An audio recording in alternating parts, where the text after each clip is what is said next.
안녕하십니까. 106004 김시호입니다. 제 탐구서 보고 주제는 시나리오 속 대화 함축, 협력의 원리, 공송성의 원리가 사용된 대화와 그에 따른 효과 탐구하기입니다. 탐구 동기, 보완사항, 느낀 점은 다음과 같습니다. 또한 차례는 다음과 같습니다. 많은 사람이 가는 말이 고와야 오는 말도 곱다 라는 말을 들어봤을 것입니다. 그렇다면 고운 말은 무엇일까요? 고운 말이란 좋은 대화에서 나오는 말이고, 좋은 대화란 협력의 원리와 공손성의 원리를 잘 지키는 대화를 뜻할 것입니다. 의사소통은 인간 사회의 핵심 요소로서 이를 통해 생각과 감정을 전달하고 사회적 감성을 형성하고 유지합니다. 그러나 의사소통은 단순히 말하거나 듣는 행위를 넘어서 복잡한 과정이고, 이러한 복잡한 과정을 협력의 원리와 공손성의 원리가 잘 전달되고 좋게 유지하는 데 도와줍니다. 협력의 원리는 말하는 이와 듣는 이가 효과적인 의사소통을 위해 사용하는 대화의 방식이고, 또한 공손성의 원리는 대화 참여자들이 최대한 공손하고 바른 태도로 상대방을 대하려고 노력하는 것을 말합니다. 또한 대화 함축은 표면적으로는 대화 내용에 맞지 않는 말을 하는 것 같지만 실제로는 자신의 의사를 함축적으로 표현하는 것을 말하고, 이 또한 많은 대화에서 찾을 수 있으며 다양한 방식으로 의미를 전달할 수 있게 해 대화 당사자 간의 대화를 더욱 풍부하게 만들 수 있습니다. 이번 탐구에서는 이러한 대화 원리들이 실제 대화 속에서 어떻게 작용되는지, 또한 그로 인해 발생하는 효과를 분석하고자 합니다. 특히 시나리오 속 대화에서 대화 함축, 협력의 원리, 공존성의 원리가 사용된 사례를 통해 이러한 원리들이 잘 지켜졌을 때와 못 지켜졌을 때를 분석하고 비교합니다.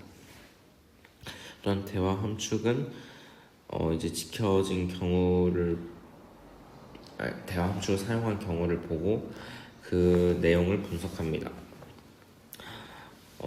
또한 이번 탐구에서 살펴본 드라마 시나리오는 그의 우리는이고, 이 시나리오를 살펴보는 이유는 주관적으로 해석될 수 있는 등장인물의 행동이나 표정도 나오지만 등장인물의 속마음이 직접적으로 나오는 나레이션도 사용하는 드라마 형식이기 때문에 이 시나리오를 선택했습니다.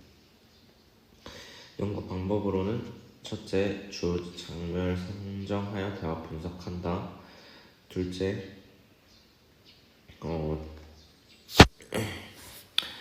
대화 속에서 나타나는 갈등 상황에서 협력의 원리, 공손성의 원리가 어떻게 이루어지는지 분석하고 등장인물의 반응을 찾고, 셋째로 구체적인 방안을 도출하기 위해 원리들이 지켜진 사례와 그렇지 않은 사례를 비교 분석하고 원리를 어긴 대화를 바꾸어 봅니다.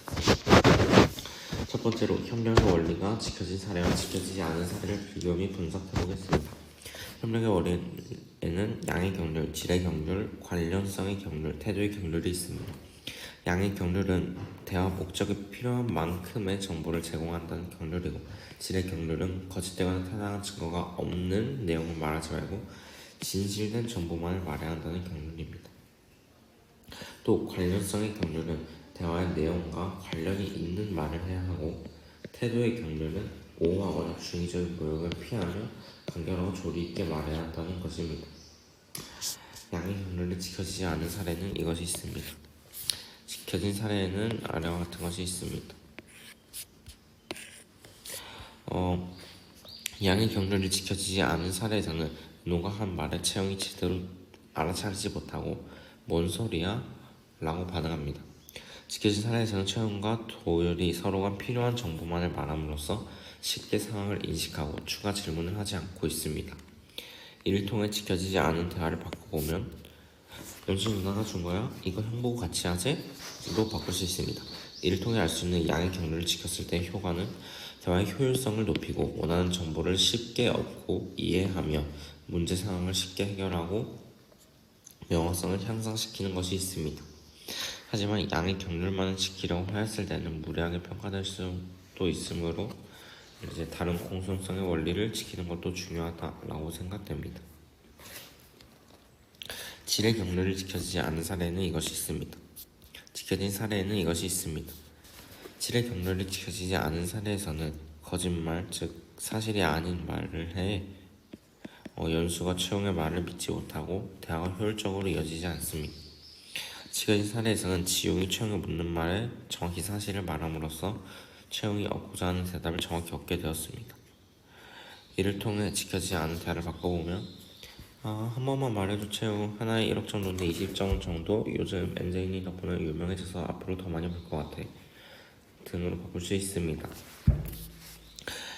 이렇게 정확한 근거를 들어 객관적 사실을 말해주면 대화의 신뢰성과 정확성이 높아지고 이제 듣는 사람은 말하는 사람 말을 신뢰하게 되고 잘못된 정보 전달이 줄어듭니다. 하지만 질의 경로를 어겨도 대화 함축이 일어나 의미를 더 효과적으로 전달하는 경우도 있습니다. 관련성의 경로를 지켜지지 않은 사례는 이것이 있습니다.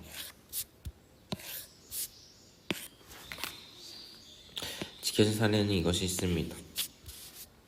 관련성의 경로를 지키지 않은 사례에서는 채용은 난 누구랑 대화하냐 하며 무시하는 것 같다는 반응을 보이고, 지켜진 사례에서는 인터뷰에 그림이라는 일관된 주제로 대답하고 질문하며 인터뷰가 끊이지 않고 계속 원활히 진행되고 있습니다. 이를 통해 지켜지지 않은 대화를 바꿔보면 집에서 생각하고 있었는데 너가 여기까지 끌고 온 거잖아. 미안해. 어떤 점이 고민인데? 으로 바꿀 수 있습니다. 이를 통해 관련성의 경로를 지켰을 때에는 대화와 연관된 주제를 말함으로써 대화 당사자에게 대화에 집중하고 있음과 상대방의 말을 경청하고 있음을 보여주는 효과가 있습니다. 태도의 경로를 지켜지지 않은 사례에는 이것이 있고 지켜진 사례에는 이것이 있습니다. 태도의 경로를 지켜지지 않았을 때 상대방 해당 인물의 의도를 파악하지 못하고 답답해합니다. 그리고 지켜진 사례에서는 대답에 명확하게 반응해 답답해하거나 물어보는 모습이 없었습니다. 이를 통해 지켜지지 않은 대화를 바꿔보면 뭐 먹을래? 딱히 끌리는 건 없는데 샌드위치 어때? 로 바꿀 수 있습니다. 이를 통해 알 수 있는 태도의 경로를 지켰을 때 효과는 대화가 명확하고 이해하기 쉬워진다는 점이 있습니다. 모호한 표현을 피하고 간결하게 전달하는 말을 함으로써 오해와 답답함이 줄고 의도를 명확하게 파악할 수 있게 됩니다. 이제 두 번째로 공손성의 원리가 지켜진 사례와 지켜지지 않은 사례를 비교해 분석해 보겠습니다. 공손성의 원리가 지켜진 사례에서는 요령의 경로를 공손성의 원리에는 요령의 경로, 관용의 경로, 찬동의 경로, 격앙의 경로, 동의의 경로를 있습니다. 요령의 경로를 대화 시에 상대방의 부담이 되는 표현을 줄이고 혜택을 베푸는 표현은 많이 써야 한다. 관용의 경로는 자신의 혜택을 줄이고 부담은 느리는 경로입니다. 찬동은 상대방을 비난하거나 트집지 않는 표현을 줄이고 칭찬과 맞장구를 많이 쳐야 한다는 경로이고, 겸양의 경로를 자신을 칭찬하는 표현을 줄이고 상대방은 자신을 낮춰 말해야 한다는 경로입니다. 마지막으로 동의의 경로는 상대방과 내 의견 사이 다른 점은 줄이고 같은 점은 드러내야 한다는 경로입니다. 요령의 경로를 지켜지지 않은 사례는 이것이 있습니다. 지켜진 사례에는 이것이 있습니다. 요령의 경로를 지켜지지 않은 사례에서는 도율이 연수에게 부담을 주며 작가 섭외를 당부해 연수가 당혹감과 짜증을 느끼게 되고, 지켜진 사례에서는 앞으로도 편하게 와, 조금만 쌌어, 그런 등의 말로 연수에게 부담감을 덜어주며 연수가 웃으면서 편하게 가기를 떠나게 됩니다. 이를 통해 지켜지지 않은 대화를 바꿔보면 작가 섭외 힘들겠지만 가오픈 전까지 진행하실 수 있으실까요? 등으로 바꿀 수 있습니다. 이를 통해 알 수 있는 요령의 경로를 지키면 상대방의 부담을 최소화할 수 있다라는 효과를 알 수 있고, 이를 통해 긍정적인 대화의 분위기 형성, 상대방이 부담스럽지 않다고 느끼게 하여 부탁을 더 잘 들어줄 수 있는 분위기 형성에 도움을 줍니다. 관용의 경로를 지켜지지 않은 사례는 이것과 지켜진 사례는 이것이 있습니다. 관용의 경로를 지켜지지 않은 사례에서는 질문자가 당황하며 멋쩍은 듯이 대화하고, 지켜진 사례에서는 네 라고 대답하며 다시 한번 질문을 했습니다. 이를 통해 지켜지지 않은 대화를 바꿔보면 아니요, 제가 딴 생각을 해서 죄송한데 다시 한번 질문해 주실 수 있으실까요? 로 바꿀 수 있다. 이를 통해 알 수 있는 관용의 경로를 지켰을 때의 효과는 상대방에게 배려받고 있다는 느낌을 줄 수 있다는 점이다. 나의 부담을 높이는 표현, 나의 잘못으로 돌리는 표현을 사용하면 더 나은 관계를 구축할 수 있고, 상대방이 배려받고 있다는 느낌을 주며 더 긍정적인 대화와 반응을 이끌어갈 수 있습니다. 찬동의 경로를 지켜지지 않은 사례는 이것이 있습니다.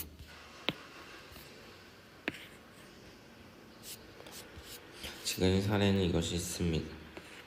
찬동의 경로를 지켜지지 않은 사례에서는 서로를 비난하고 헤어진 이유가 연수 때문이라는 듯이 최영이 말하고 있습니다. 그리고 또한 연수가 상처 입은 듯이 반응합니다. 속마음을 보았을 때에는 최영이 말하고 싶은 내용이 그러한 말이 아니고 속마음이 그러한 말이 아니어도 경로를 어기고 말을 하며 본래 속마음을 전달할 수 없다는 것을 또한 이 대화에서 볼 수 있습니다. 지켜진 사례에서는 연수는 감사합니다 하고 긍정적으로 반응했습니다. 이를 통해 지켜지지 않은 대화를 바꿔보면 그래도 고쳐주려고 노력했으니까 봐준다 등 상대방을 비난하지 않는 말을 할 수 있습니다. 이를 통해 알 수 있는 찬동의 경로를 지켰을 때의 효과는 대화의 분위기가 더 긍정적이고 화기애애해진다는 장점이 있습니다. 상대방을 비판하지 않고 칭찬을 해 상대방을 긍정적으로 평가함으로 상대방을 인정받고 존중받는다고 느끼게 되고 더 화기애애한 대화가 가능해집니다. 겸양의 경로를 지키지 않은 사례는 이것이 있습니다. 지켜진 사례는 이것이 있습니다. 겸양의 경로를 지키지 않은 사례에서는 재수없다 라고 반응하고 지켜진 사례에서는 시나리오에 나오진 않지만 드라마 속에서 학생을 아쉬운 듯이 어쩔 수 없다는 듯 반응했습니다. 이를 통해 교수님은 학생이 겸손하게 읽는 모습을 나쁘게 보지 않고 긍정적으로 보는 측면이 더 강했다고 볼 수 있습니다. 이를 바탕으로 지켜지지 않은 대화를 바꿔보면 그냥 운이 좋았던 거 아닐까? 초심자의 행운 같은 걸로 바꿀 수 있습니다. 이를 통해 알 수 있는 것은 겸양의 경륜을 지키며 상대방은 화자를 겸손한 사람으로 인식하게 되고 자신의 성과나 장점을 과시하지 않음으로써 더 긍정적인 인상을 주게 할 수 있습니다. 하지만 칭찬을 무효화시키거나 하는 등의 너무 강한 보정은 오히려 악영향을 끼칠 수도 있습니다. 마지막으로 동의의 경륜을 지켜지지 않은 사례에는 이것이 있습니다. 동의의 경륜을 지켜지지 않은 사례에서는 진짜 짜증나 구노하며 본인의 의견을 듣지 않는 것을 답답해하고 짜증냅니다. 지켜진 사례에서는 최영이 지웅의 의견을 따르자 지웅이 좋아하는 모습을 보입니다. 이를 통해 지켜지지 않은 대화를 바꿔보면 형 그럼 오늘 안 가는 대신 내일은 꼭 가야 한다. 요즘 계속 잠도 못 잔다며 로 바꿀 수 있습니다. 이를 통해 동의의 경로를 지키면서 대화가 더 협조적이고 조화롭게 진행될 수 있다는 것을 보여줍니다. 상대방의 의견에 동의하거나 최소한의 반대를 표현함으로 서로 간의 갈등이 줄어들고 원하는 의견을 이루고자 하는 목적을 효과적으로 달성할 수 있습니다. 세 번째로 대화 함축이 사용된 사례와 의미를 분석하겠습니다. 대화 함축이란 표면적으로 대화 내용에 맞지 않는 말을 하는 것 같지만 실제로는 자신의 의사를 함축적으로 표현한 것입니다. 함축적 의미를 잘 파악하지 못한다면 대화에 어려움이 있겠지만 의미가 통한다면 여러 가지 효과가 있습니다. 대화 함축의 예시로는 아래와 같은 예시가 있습니다. 이 대화에서 연수는 겉으로 보기에는 가지 말자가 아닌 벚꽃의 특성에 대해 말하고 있습니다. 하지만 이 말의 내포된 뜻은 그저 한낱 방사형 향기 없는 꽃을 보러 갈 가치가 없다는 말로 벚꽃을 보지 않겠다는 말을 함축적으로 전하고 있습니다.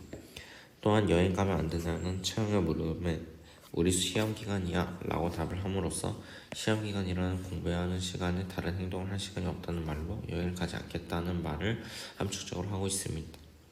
또 다른 예시로는 이것이 있습니다.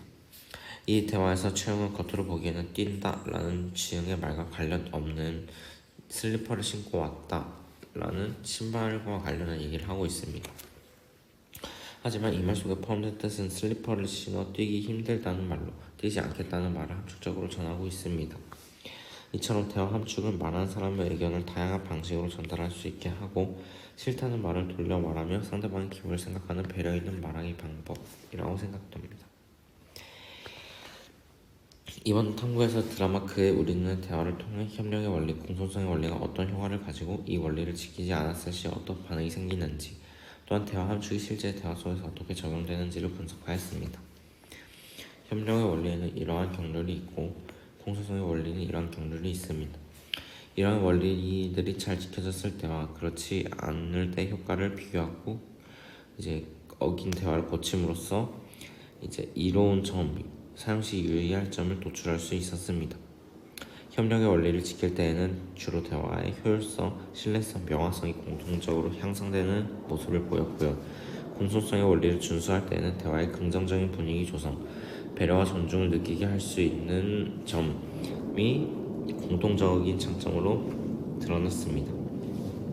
또한 대화 함축을 이용하며 의견을 다양하게 표현할 수 있어 대화를 다층적으로 하고 거절을 완곡하게 해 상대방을 배려할 수 있습니다.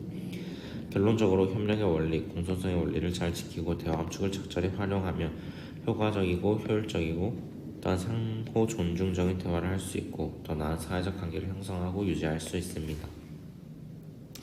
이러한 원리를 생활 속에서 의식적으로 적용함으로써 갈등과 오해를 최소화하며 보다 각자의 생각, 경험과 가치관, 사회 문화 등의 배경을 존중받으며 서로의 생각과 느낌을 잘 표현하는 의사소통이 이루어질 수 있습니다.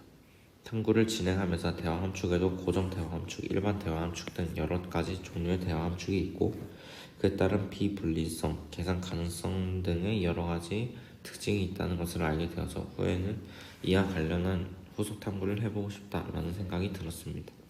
참고 문헌은 다음과 같습니다. 이상 발표를 들어주셔서 감사합니다.